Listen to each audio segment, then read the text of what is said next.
Definisi suci berarti itu yang dimaksud definisi suci. Ya, kita nyambung ya.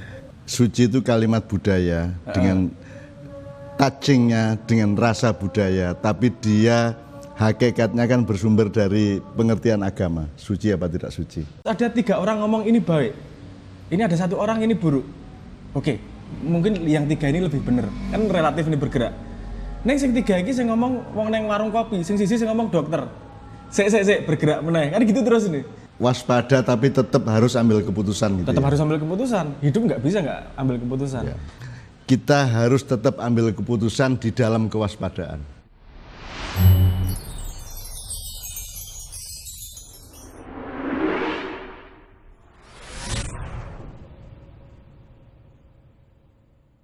Brang, saya mau tanya karena tanyanya ini orang kuno ke orang sekarang kan gitu. Saya ini generasi old, tapi hidup di masa sekarang sehingga saya mengalami berbagai macam konflik di dalam diri saya karena apa yang berlangsung sekarang beda dan tidak bisa saya perlakukan dengan cara berpikir atau cara bersikap yang diajarkan oleh generasi saya zaman dahulu. Nah, terutama itu nanti kita akan omongkan secara khusus mengenai regenerasi perubahan-perubahan yang berlangsung pada generasi yang berbeda-beda itu. Tapi sekarang yang ingin saya fokuskan tanya ke Sabrang itu soal orang hidup itu kan harus berpijak pada kebenaran. Cuman kebenaran ini kan kalau dalam istilah saya selama ini kan ada 3 macam, ada benernya dewe, benernya sendiri, terus benernya orang banyak yang mungkin itu bisa aplikasi menjadi demokrasi, benernya sebangsa, benernya seumat manusia, sedunia dan seterusnya. Kemudian ada bener yang sejati, yang mutlak, yang bener-bener gitu ya. Nah, sekarang ini kan saya pusing sebagai orang tua, Bram, bahwa semua orang berpijak pada kebenaran, cuman masalahnya kan kebenarannya sendiri belum tentu benar bagi orang yang lainnya. Nah, ketika itu hanya urusan makanan, ini enak apa tidak. Kalau hanya urusan kecil-kecil sehari-hari mungkin masih bisa ada pengelolaan untuk kompromi satu sama lain. Tapi kalau sudah urusannya kekuasaan negara, kekuasaan politik kan benernya dewe. Jadi orang berontak atau orang melawan pemerintah karena yakin pada kebenarannya, tapi pemerintah juga mengantisipasi perlawanan itu dengan kebenarannya sendiri. Nah, ini jadi sekarang ini saya sebagai orang yang tidak terlalu berpengalaman terhadap semua dialektika kebenaran yang berlangsung di zaman ini, kan saya perlu tanya kepada orang yang memang lahir di zaman ini dan besar di zaman ini. Jadi gimana sebenarnya soal kebenaran itu? Ada yang sering kita pakai ya, kebenaran personal, kebenaran orang banyak, kebenaran yang sejati dan seterusnya. Kalau melihat polanya kan bahwa kebenaran punya gradasi, dan kalau kita picis lebih banyak lagi, gradasi per klaster itu tadi juga banyak macam-macam juga. Kebenaran personal gradasi itu bukan hanya 2-3, bukan hanya 3 klaster itu tadi. Telundakan ya, bisa 10-20, bisa 100-200, bisa ada yang lebih detail. Misalnya kebenaran personal, ini kebenaranku sekarang sama seminggu kemudian bisa bergerak. Gradual juga. Ada pergerakan juga. Kebenaran orang banyak, seberapa banyak? Sekampung, seprovinsi, senegara. Jadi ada. Nah, yang disebut kebenaran misalnya gini loh. Yang dulu memalukan sekarang tidak memalukan lagi. Yang dulu orang merasa hina kalau melakukan sesuatu, sekarang tidak merasa hina misalnya, kan bisa kan. Jadi kebenaran yang menyangkut tidak hanya kebenaran itu sendiri, tapi juga kebenaran yang menyangkut semua aspek kehidupan. Karena kebenaran sendiri juga bukan kata yang bisa berdiri sendiri menurut saya. Kalau kita ngomong kebenaran berdiri sendiri, itu pasti punya asumsi di belakang terhadap framing kebenaran itu. Karena aku mendefinisikan kebenaran itu alignment, kesejajaran untuk menuju tujuan tertentu. Jadi nggak bisa ngomong benar atau salah kalau kita nggak punya framing atas apa ini. Nah, kita mau debat kebenaran, ini kebenaran personal segala macam itu kalau ujungnya wis beda. Debat kebenaran yo mospro juga. Gampangannya kalau mau ke Surabaya kan bisa lewat Ngawi, bisa lewat Bojonegoro gitu ya. Nah, yang lewat Bojonegoro merasa bahwa yang Ngawi salah, yang lewat Ngawi salah, gitu kan. Itu baru bisa dielaborasi atau dikelola solusinya kalau sama-sama Surabaya. Sama-sama kan? Surabaya. Ya. Kalau misalnya satu ke Surabaya, satu ke Semarang, nggak diomongin ribut mana jalan yang benar. Tujuannya sama atau enggak? Kalau tujuannya berbeda. Nah, ya masalahnya sekarang tujuan hidup itu bukan Surabaya atau Semarang. Dia juga gradual. Jadi misalnya tujuan bernegara itu Gemah Ripah Loh Jinawi, keadilan sosial bagi seluruh rakyat Indonesia, kan sekarang Ngawinya dan Bojonegoronya kan ruwet juga gitu, gradual dan bervariasi dan penuh kemungkinan gitu loh, Bang. Iya, Pak. Dan misalnya kalau kita ngomong tadi mau ke Surabaya gitu, itu kan kebenarannya juga tidak langsung menuju ke Surabaya. Misalnya lewat jalan mana duluan. Ini kalau misalnya Ngawi itu kan sudah antar kota. Ini pilihan dalam kota saja kan ada beberapa jalan. Asal kita tahu proyeksinya ke depan seperti apa. Sama-sama ke Surabaya, kita ngomong proyeksinya beda aja. Debatnya sudah nggak efektif juga. Ya. Maksud saya gini, Bang. Tujuannya sama Surabaya ya atau Semarang. Itu aja juga berbeda, Bang. Itu aja juga gradual. Surabaya bagi seseorang adalah X, bagi orang lain adalah E. Itu kan juga berbeda lagi. Jadi bukan hanya jalannya, tapi titik tujuannya aja berbeda. Bisa dia berpikir secara realis, Surabaya adalah kota Surabaya. Bisa dia berpikir abstrak. Itu kalau geografis materialistik ya. Makanya itu sudut pandang. Tapi kalau ideologis beda lagi. Makanya sampai lahir ada sosialisme, ada kapitalisme itu kan karena kalau ngomong tujuannya sama, menyejahterakan umat manusia, tapi kan itu kan kemudian manusia sejahtera itu yang sama rata, tidak ada kaya miskin, ataukah ada hak untuk kaya, ada resiko untuk miskin, kan juga berbeda. Ya, jadi berbeda. Surabayanya aja udah berbeda pada manusia. Biasanya memang kalau tujuannya diomongkan dengan kalimat pendek, maksudnya rakyat makmur sejahtera, itu itu konsep yang abstrak banget itu. Iya. Dan itu manifest di imajinasi setiap orang juga berbeda. Ini karena ya demite ini yang detile. Kalau kita ngomong besar-besar ini, kalau ndelok kampanye misalnya semua yang ngomong menyejahterakan rakyat dan seterusnya, tapi yang kita perlukan detile, piye langkahmu menuju ke sana misalnya gitu.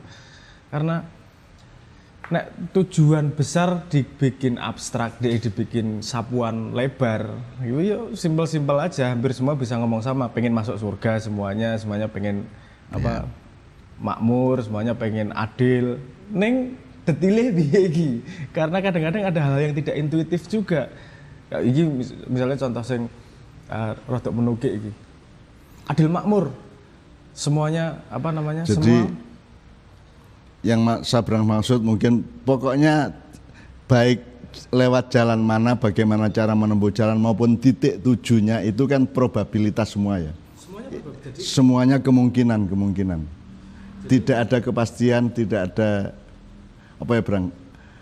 Jadi uripe ora on off nek menurut gue gitu ya. Ya, jadi kalau melihat peta ini tadi jadi kelihatan bahwa kita nggak mudah ngomong bener salah itu seperti hitam putih.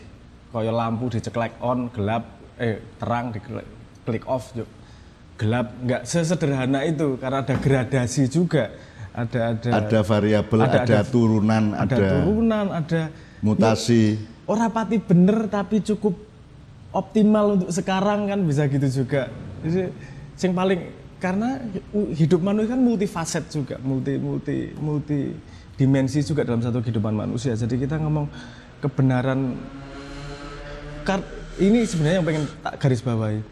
Kita tuh terbiasa dengan paradigma melihat sesuatu itu hitam putih, benar salah, apik buruk dan seterusnya. Padahal semua yang disebut baik itu gampangannya gini lah. Bagi yang ngelawan, yang benar adalah dia, pemerintahnya salah. Bagi pemerintahnya, yang benar adalah dia, yang ngelawan salah. Ya kan itu gitu, kan? Pada konsep aplikasinya. Ya. Itu pada aplikasinya seperti itu, contoh aplikasinya. Pada konseptualnya, aku mungkin harus ngomong bahwa relativitas kebenaran yang kita alami ini kita tidak sadari. Kita selalu melihat hitam putih, baik buruk dan seterusnya itu tadi loh. Padahal yo cara melihat yang selama ini lebih benar. Kalau tidak hitam putih berarti kemudian disimpulkan sintesisnya kelabu. Nah kelabu ini kan juga ternyata kelabu 0, sekian persen, kelabunya itu kadar kekelabuannya itu kan juga bergradasi kan itu. Dari perjalananku aku belum pernah menemukan ada statement yang fundamental ngomong ini pasti benar tanpa ada kondisi yang disediakan. Itu maksudnya gini, kowe ngeki wong iki mesti bener, mesti apik. Kalau ada kondisi tertentu itu bisa jadi salah loh. Mangan babi ini mesti haram. Kalau kondisinya berbeda, enggak pasti haram loh. Jadi semua baik buruk itu ada kondisi juga. Kalau vaksin pasti suci, Bro. Vaksin pasti suci. Iki vaksin itu kan kalimat sains nih. Suci itu kan kalimat budaya. Iki disambungke nggak make sense dengan sumber agama. Suci itu kalimat budaya dengan touchingnya dengan rasa budaya, tapi dia hakikatnya kan bersumber dari pengertian agama. Suci apa tidak suci? Apa definisi suci berarti apa yang dimaksud definisi suci? Ya, kita nyambung ke. Ya suci itu kan kalau dalam fikih kan tidak najis. Najis ada dua, mukhafafah sama ringan sama mughaladoh, najis berat. Nah, vaksin ini disimpulkan suci, itu berarti tidak ada unsur najis, tidak ada unsur mudorot, tidak ada unsur yang sama Tuhan dimarahi lah gitu. Kira-kira pengertiannya begitu. Artinya kan pedomannya tetap agama itu, nah, suci itu. Kalau misalnya pada konsep itu saya ngelihat aspek sucinya, aspek amannya, vaksin aman secara sudut pandang agama itu bukan dari bendanya. Apakah bendanya mengandung babi atau bendanya mengandung haram? Tapi saya melihat bahwa vaksin iki ijtihad manusia untuk menghadapi masalah. Yeah. Nah, itu ijtihad manusia itu sudah sangat baik menurutku. Yo apik ijtihad manusia. Bahwa ijtihad manusia tidak selalu sesuai dengan harapan manusia 100%, itu tidak mengurangi bobot bahwa manusia berusaha untuk menghadapi masalah. Bahkan saya dikasih obat oleh dokter itu yang saya lihat nomor satu bukan obatnya, tapi itikat baik dia dan kasih sayang dia kepada saya. Dan saya lapornya ke Tuhan, ini ada dokter sayang sama saya, dia berikhtiar untuk mengobati saya, maka saya minum obatnya. Sehingga kalau ternyata obat itu mungkin tidak kondusif dan tidak relevan sama yang saya perlukan untuk sehat, jadi Tuhan yang akan merubahnya. Itu saya menghitungnya gitu, Bang. Sekarang yang saya mau kejar ini, Bang, karena ini harus Sabrang dan generasi sekarang yang menjawab. Jadi kan itu kan gradual. Jadi tidak ada hitam mutlak, tidak ada putih mutlak. Bahkan kelabu pun tidak mutlak. Kelabu pun itu juga ada gradasi, ada turunan, ada mutasi, ada variabel, ada segala macam. Nah, itu kan bisa terjadi dalam kehidupan sehari-hari dengan teman, bisa soal makanan, bisa soal negara, bisa soal apapun, bisa terjadi pada keluarga. Adil, bapak ibu adil kepada anak juga kan tidak mudah, tidak hitam putih juga. Terus bisa terjadi pada masyarakat secara umum dan bisa terjadi pada hubungan antara rakyat dengan pemerintah atau dengan kekuasaan. Nah, sekarang dari seluruh probabilitas dan sifat gradual dari kebenaran itu yang jadi bergigir-gigir, berlapis-lapis, bertelundakan-telundakan yang tidak terbatas sebenarnya. Ya. Itu kalau diambil satu sintesis atau satu tarikan garis inti gitu. Terus jadi bagaimana sebaiknya sikap manusia terhadap situasi gradual dari kebenaran? Oke, saya akan menjawab ke situ, tapi backgroundnya dulu segini. Kalau kita ngomong tidak ada mutlak putih, tidak ada mutlak hitam, tidak ada mutlak benar, tidak ada mutlak salah, bukan berarti informasi yang di tengah kinjuk ngambang, nggak jelas ya. Tetap ada gradasi lebih ke hitam, lebih ke putih, gitu tetap ada. Jadi tetap ada relatif lebih benar A daripada B, ada relatif lebih salah. Tapi tetap relatif. Ada, tapi tetap relatif. Tapi ada ukuran relatif itu. Jadi ukurannya relatif bukan absolut. Kalau saya menganalogikan terhadap keadaan sekarang ini, jadi seperti orang naik sepeda. Orang naik sepeda ketika berjalan itu, dia harus mengantisipasi setiap saat.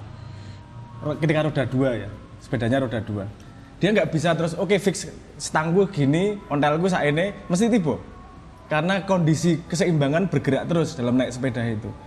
Jadi dalam menghadapi informasi yang sangat banyak ini, mana yang benar, informasi yang benar nanti, informasi yang nggak jelas benar salahnya, ntar tingkat kebenarannya naik, ada tingkat kebenarannya turun, informasi tambahan ini ya naik lagi, ini turun, jadi terus-terusan seperti naik sepeda.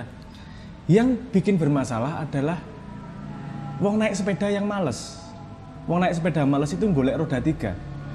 Jadi dia wegah menjaga keseimbangan, golek gantolan iki. Pokoknya aku percaya karo kae wae lah. Mbuh piye ra urusan. Aku percaya karo kae wae lah. Saya mempercayakan kepada roda ketiganya karena dia tidak mau menjaga keseimbangannya sendiri. Pada semua informasi kebenaran, itu seperti kita naik sepeda, kudu waspada setiap saat terhadap informasi yang masuk, terhadap keadaan yang berbeda, terus-terusan ini kita akan punya konstelasi data dan informasi dan pengetahuan yang bergerak terus. Misalnya ada informasi bahwa misalnya vaksin apik, vaksin elek, aku nggak punya ekspertisnya. Ini masih imbang nih. Terus ada 3 orang ngomong ini baik, ini ada 1 orang ini buruk. Oke, mungkin yang 3 ini lebih bener, kan relatif ini bergerak. Neng sing 3 ini saya ngomong wong neng warung kopi, sing sisi saya ngomong dokter. Sik bergerak meneh, kan gitu terus nih. Kita hidup terus bergerak, tambahan informasi, tambahan obrolan dan seterusnya. Jadi tidak akan pernah pada sampai sebuah kondisi mesti benar. Itu kan mesti kalau salah. kita ngomong awam kan itu berarti kita bingung terus. Tapi kalau kita ngomong dengan ilmu atau dengan pertimbangan-pertimbangan yang sifatnya agak lebih apa ya, memahami data-data, kan itu namanya waspada. Waspada. Ya. Dan menurut saya bukan bingung juga. Walaupun kita tidak tahu kebenarannya yang paling benar, tapi itu optimal yang kita, itu maksimal yang kita ketahui tentang kebenaran terhadap objek itu. Kalau menurut saya sih manusia bertanggung jawab terhadap apa yang datang ke dia tidak bertanggung jawab terhadap kebenaran yang maha benar, yang luar biasa benar. Aku ngerti nih saat ini, asal semua informasi tak masukkan, maksimal tahuku segini, oke. Aku maksimal tahuku segini berarti aku berlaku terhadap maksimal yang aku ketahui. Bahwa besok ternyata yang aku ketahui tidak terlalu benar, yuk adaptasi, bergerak lagi. Manusia melalui kesalahan-kesalahan kan yuk. Jadi pertanyaan saya tadi kan bagaimana menyikapi gradualitas atau relativitas atau probabilitas dari kebenaran apapun dalam kehidupan ini. Terus nek urusannya itu sehari-hari gimana nyikapinya, kalau urusannya kemasyarakatan yang luas gimana, kalau urusannya negara gimana gitu loh, Bro. Oke. Kalau menurut saya begini, jangan terjebak juga pada indecisive, bahasa Indonesianya apa ya? Tidak punya keputusan, karena kita tahu bahwa ini relatif, terus kita nggak punya keputusan, itu salah juga. Kita perlu keputusan. Keputusannya adalah maksimal yang kita ketahui terhadap informasi itu baiknya selebar mungkin, sepanjang mungkin secara waktu, semaksimal yang kita ketahui. Nek kowe pengen ngerti luwih akeh HP, nek ora ngerti ya berlaku terhadap yang diketahui saat itu aja. Karena manusia juga bergerak iki. Pengetahuan cah cilik, dewasa, remaja kan berbeda juga, bergerak jadi, juga. Waspada tapi tetap harus ambil keputusan gitu. Tetap harus ambil keputusan. Hidup nggak bisa nggak ambil keputusan. Ambil keputusannya tetap harus pada optimal kebenaran yang kamu pahami. Walaupun bisa jadi salah di depan, tapi kita nggak punya pilihan lain. Meskipun tidak maksimal secara ilmu ya. Secara maksimal nggak, secara ilmu tapi optimal secara limitasi kita. Limit dengan keterbatasan kita. Jadi yang disetorkan jadinya bukan kebenaran kepada Tuhan. Yang disetorkan adalah ijtihad. Sak ngertiku ngene lho Gusti, nyun sewu nek salah, tapi sepemahamanku yang dikasih tahu Gusti Allah segini, yang tak olah maksimal segini. Nanti ya, kita akan kita teruskan yang urusannya sama optimalitas laporan kepada Allah itu ya. Saya kira untuk tahap probabilitas dan gradualitas kebenaran apapun saja itu sudah lumayan dijawab oleh Sabrang, tetapi kesimpulannya adalah kita harus tetap ambil keputusan di dalam kewaspadaan. Jangan ada keputusan yang tidak waspada, jangan saking waspadanya terus tidak bisa ambil keputusan.